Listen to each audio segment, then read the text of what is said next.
welcome to the OAG April webinar. Today we're going to be talking about one of the uh, somewhat puzzling sometimes and, in my opinion, often overlooked areas of the OAGIS specification, the application area. What do I mean when I say often overlooked? The majority of us are application stakeholders or business analysts, business data stakeholders, and it ranges all the way up the food chain into CTOs, CIOs, data architects, information architects, and folks that work with data governance. And those folks spend the majority of their time here in the data area. The data area is comprised of two things: the verb and the noun. The noun is your business data. That's your business payload. So the data area comprises the business payload. We're not going to go into the verbs today. I'll actually do that on a future webinar. But for suffice it to say, anytime you're talking about business data, it lives here in the data area. The application area is what we'll be discussing today, and this is an area that is related to the integrity of a transaction. So as you are progressing through your application development lifecycle, as you go into production or you begin to near production, you'll notice that there is another group of folks who will suddenly find interest in what you're doing and what information is going across the wire. And these are your system administrators, your network administrators, and your production support specialists.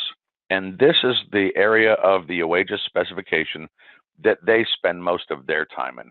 And so the benefit of this call, I'm going to attempt to demystify the application area so that you walk away from this call with all of the knowledge you need to better work with those folks, the network the production support specialists, network administrators, and system administrators. So let's expand the application area, and I'm going to walk through every one of these nodes individually over the course of the next 15 minutes. We'll start with the center node. The center node is a way of saying who you are. This is me, right? This is the originator of the transaction. Now, what do I mean when I say transaction?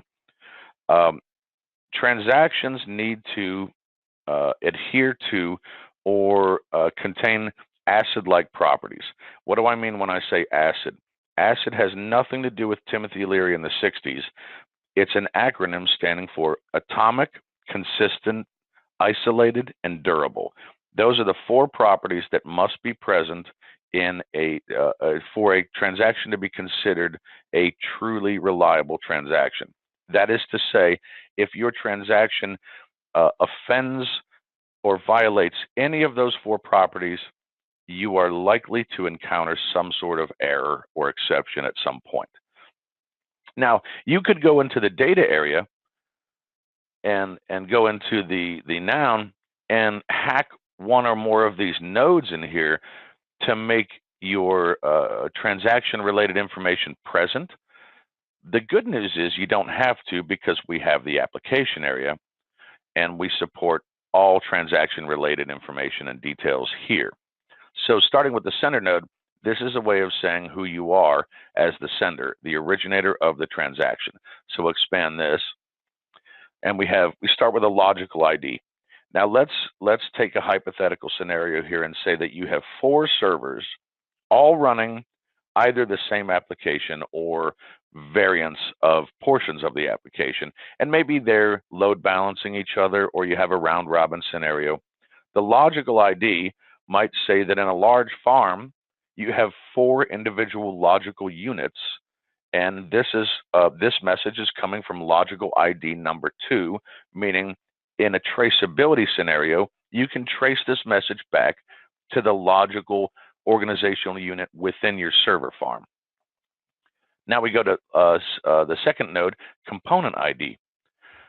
This is a further layer of hierarchical differentiation that will allow production support specialists to better troubleshoot where this message came from.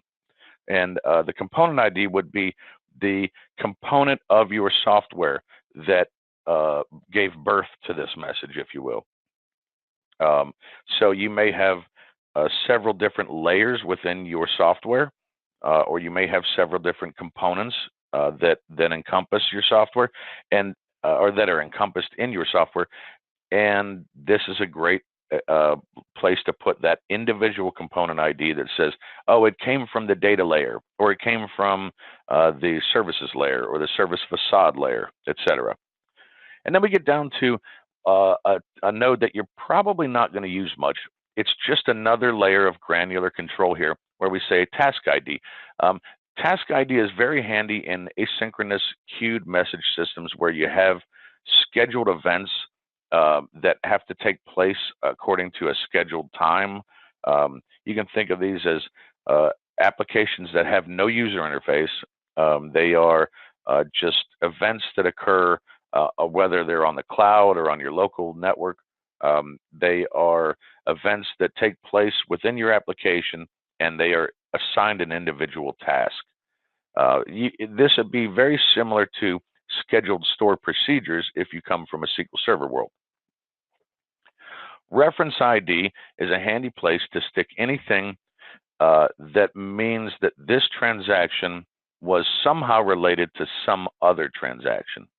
So if you have a chain of transactions all consisting in a linear series or a parallel series, this is a great way to say, I'm not the initial portion of this transaction. There's a parent transaction, and I belong to that. And now we have confirmation codes. Confirmation codes are the way that you tell the receiver what kind of confirmation you expect. Now I'm going to switch screens here for a moment, and I'm going to show you what a code list looks like. Okay, so I've gone into an actual codeless_1 XSD that is found within our core components folder. It's located under common. If you drill down into the actual OAGIS folders, this is our confirmation code enumeration type. It's a simple type, which means the instance document that implements this, and in our case, we'd go back to that center node down to the confirmation codes node.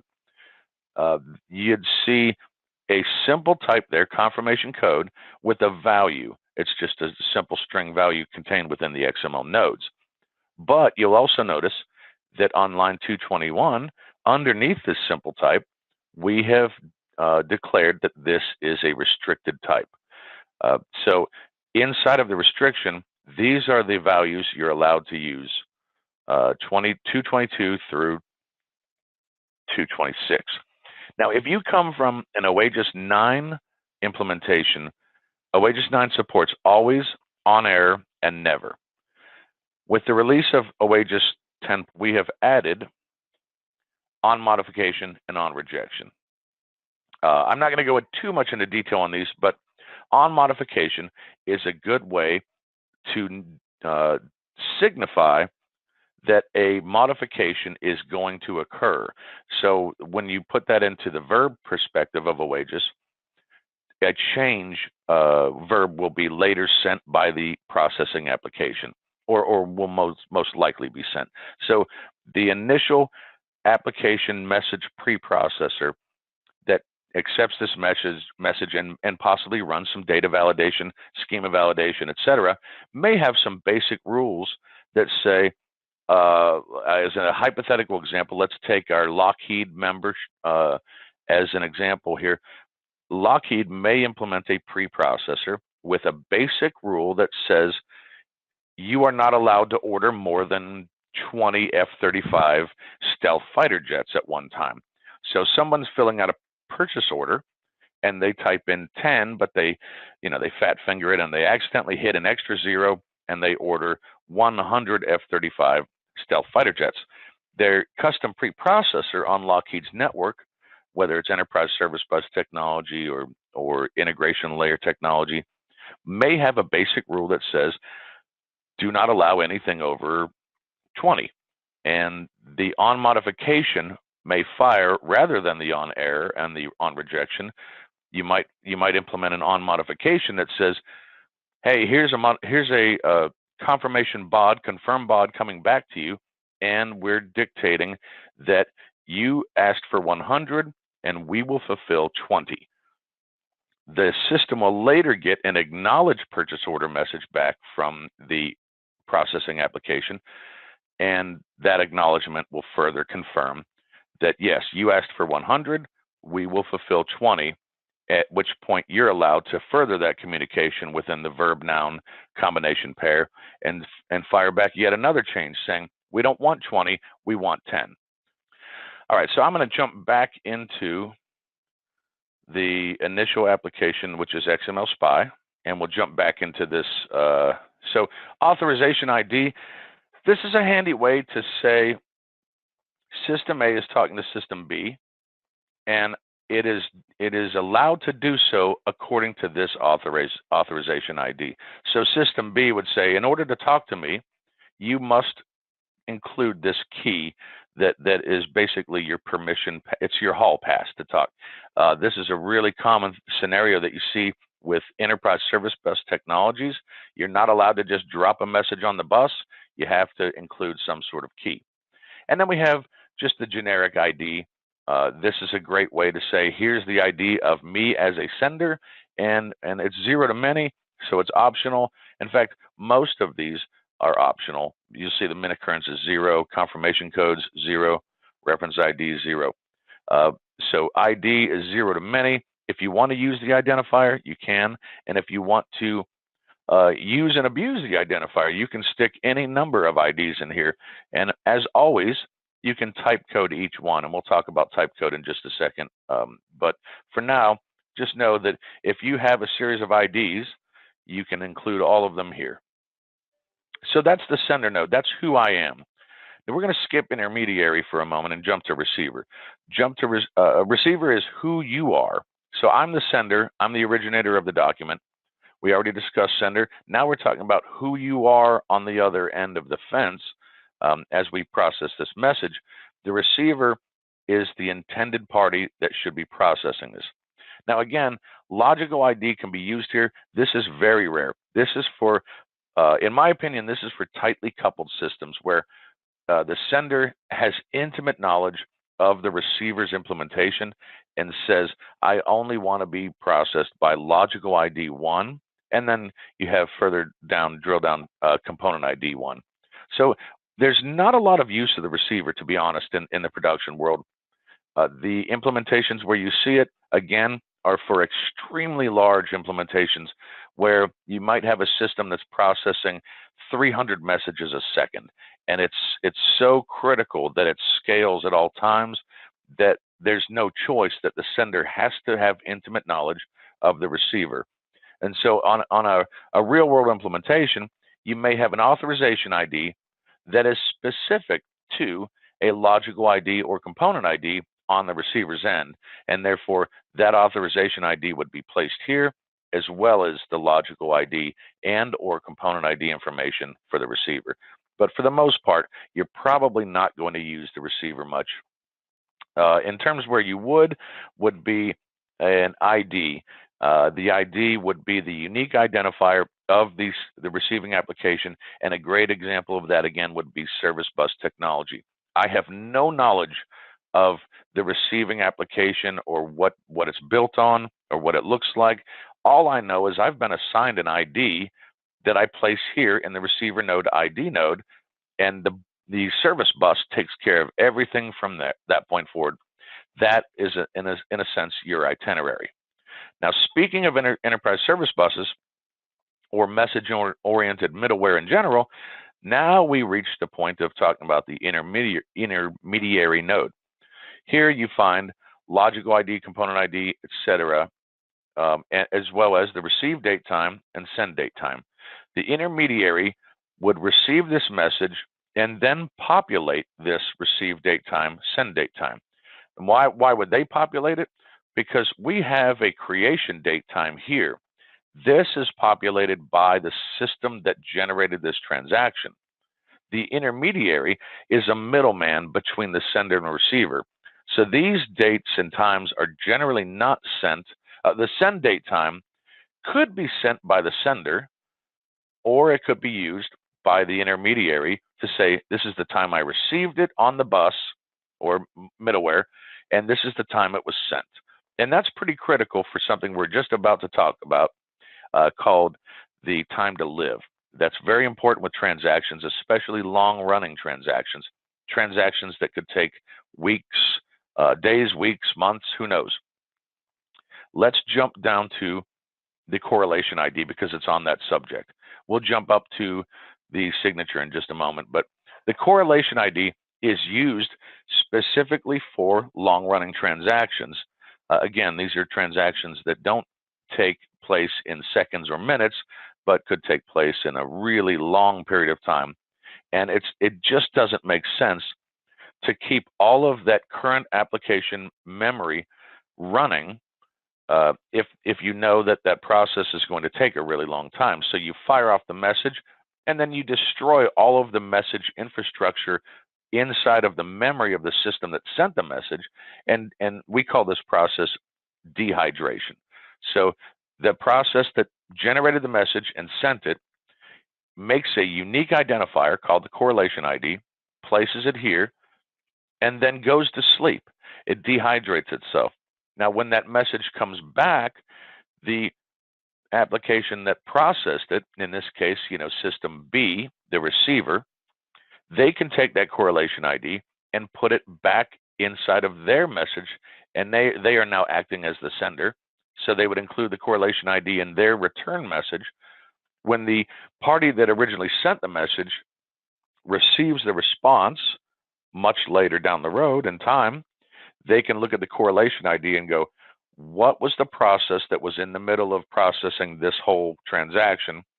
This is the ID that I used to rehydrate and bring that transaction back to life, put everything back in the computer's memory, and continue where we left off.